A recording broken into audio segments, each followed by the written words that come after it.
ரெண்டு விதமான விதிகள் இருக்குது. Man made laws, God made laws. தேவன் வகுத்த விதிகள், கர்த்தர் விதித்த விதிகள்னு இருக்கு. மனுஷன் சில விதிகளை விதிக்கிறான். ரெட் லைட் எரியும் போது நிக்கணும், மஞ்ச கோடை தாண்டக்கூடாது, இங்க பார்க் பண்ணக்கூடாது, இங்க எச்சி துப்ப கூடாது. இதெல்லாம் மனிதன் சில சட்டங்களை போடுறான். இந்த சட்டத்தில் நம்ம தப்பிக்க முடியும். யாருமே இல்லாத சமயத்தில் ரோட்டை கிராஸ் பண்ணி போயிடுறோம். சிவப்பு லைட் எரிஞ்சுக்கிட்டு தான் இருக்குது, ஆனால் கூட டிராஃபிக் போலீஸ் அங்கே இல்லை. அதனால் நம்ம என்ன பண்ணுறோம், தைரியமாக அதை கடந்து போகிறோம், தப்பிச்சிடுறோம். சில சமயங்களில் மாட்டிக்கிறோம். மனிதனுடைய விதிகளில், மனிதன் நியமித்த விதிகள், தப்பிச்சிடலாம், மாட்டிக்கலாம்.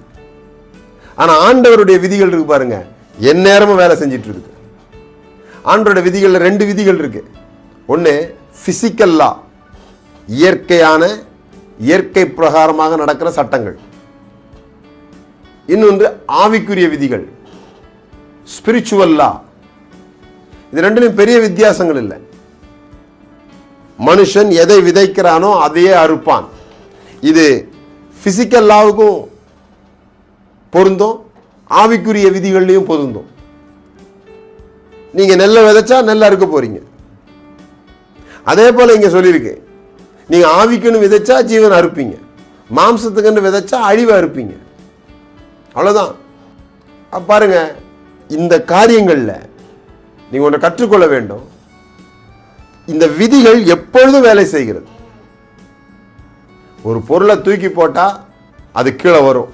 இது தேவன் வைத்த புவியீர்ப்பு விதி, பிசிக்கல் லா. அப்போ நீங்க நைட்ல யாருக்குமே தெரியாம தூக்கி மேல போட்டா கூட அது கீழே வரும். ஏன்னா எந்நேரம் அந்த விதி வேலை செய்து கொண்டே இருக்கிறது.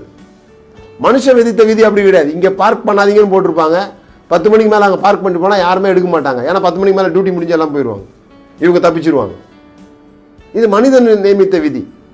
ஆனா ஆவிக்குரிய விதி எப்படி தெரியுமா? எந்நேரமும் வேலை செய்யும், எல்லாருக்கும் வேலை செய்யும், எல்லா ஊர்லயும் வேலை செய்யும், 24 மணி நேரமும் வேலை செய்யும், 24/7 அது ஒர்க்கிங்ல தான் இருக்கும். அதனாலதான் அதில் தப்பிக்க முடியாது. அதை செய்யறவங்க நிச்சயம் பலன் அடைவாங்க, செய்யாதவங்க நிச்சயம் பலன் அடைய முடியாது. தாழ்மைக்கும் கர்த்தருக்கு பயப்படுதலுக்கும் வரும் பலன் ஐஸ்வர்யமும் மகிமையும் ஜீவனுமாம். தேவன் அதே போல செழிப்புக்கென்று விதிகளை வைத்திருக்கிறார், பல விதிகளை வைத்திருக்கிறார். வேலை செய்யறவங்க செழிப்பாங்க, கைப்பாடா சேர்க்கிறவங்க விருத்தி அடைவாங்க. இதான் வேலையும் செழிப்புமான பிரமாணம், ஒர்க் அண்ட் ப்ராஸ்பர். நான் மறுபடியும் சொல்லுகிறேன், வேலை சாபம் கிடையாது. வேலை தேவனால் கொடுக்கப்பட்ட ஒரு ஆசீர்வாதம். சுறுசுறுப்பு உள்ளவங்க ஆசீர்வதிக்கப்படுறாங்க. நீதிமொழிகள் 24வது அதிகாரம் 30வது 31வது வாசித்து பாருங்க. சோம்பேறின் வயலையும் மதியனுடைய திராட்சை தோட்டத்தையும் கடந்து போனேன். இதோ அதெல்லாம் முள்ளுக்காடா இருந்தது, நிலத்தின் முகத்தை காஞ்சொரி மூடினது, அதன் கச்சுவர் இடிந்து கிடந்தது. சோம்பேறித்தனமாயிருப்பது செழிப்பை கொண்டு வராது. இது வேத விதி. நீங்க ஒரு முறை கூட இதெல்லாம் தப்பிக்க முடியாது.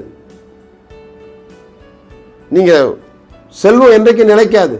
ஏன்னா அதன் மேல கவனமா இல்லைன்னா அது நம்மளை விட்டு போயிடுது. அசதியா இருந்தா நம்மளை விட்டு போயிடுது. அது இங்க ஒரு சோம்பேறி தூங்குறான், எந்நேரமும் அவன் கிடக்குறான், அவன் வயலை கவனிக்கல. வயல் நல்லா இருக்குமா? நல்லா இருக்க முடியாது. இது ஒரு விதி. முள்ளை வளர்க்கறதுக்கு ஒன்றும் செய்ய வேண்டியது இல்லைங்க, காடு மாதிரி வாழ்ந்துட்டு போயிட்டே இருக்கும். ஆனா தோட்டத்தை உருவாக்கணும்னா நீங்க உழைச்சாகணும், செழிப்பை உருவாக்கணும் நீங்க உழைச்சாகணும். தூக்கத்தை விரும்பாத அப்படி சொல்லுது பைபிள். உன்னோட வறுமை ஆயுதம் அணிந்தவனை போல வரும். அது ஒரு நாள் மிஸ் ஆகாது. அது ஒரு விதி. நீங்க சோம்பேறியா இல்லாமல் மேற்பார்வையின்றி உங்க வேலைகளை உங்களால செய்ய முடியும்னா, without supervision. If you have supervision, you don't need supervision. உங்களுக்கு மேலான தரிசனம் இருக்குமானால், மேலான பார்வை இருக்குமானால், உங்களை மேற்பார்வையிட ஒருவர் தேவையில்லை. சில பேரை பாருங்க, எப்பவும் குத்திக்கிட்டே இருக்கணும், சொல்லிக்கிட்டே இருந்தால் தான் வேலை செய்வாங்க, அவங்களா செய்யவே மாட்டாங்க. இந்த மாதிரி ஆட்கள் செழிக்கவே முடியாது, இந்த மாதிரி ஆட்கள் முன்னேற முடியாதுன்னு வேதம் சொல்லுது. நீங்க புரிந்து கொள்ள வேண்டும். இந்த விதிகளுக்குள்ளாக நாம் வரும்பொழுதுதான் கர்த்தர் நம்மை ஆசீர்வதிக்கிறார்.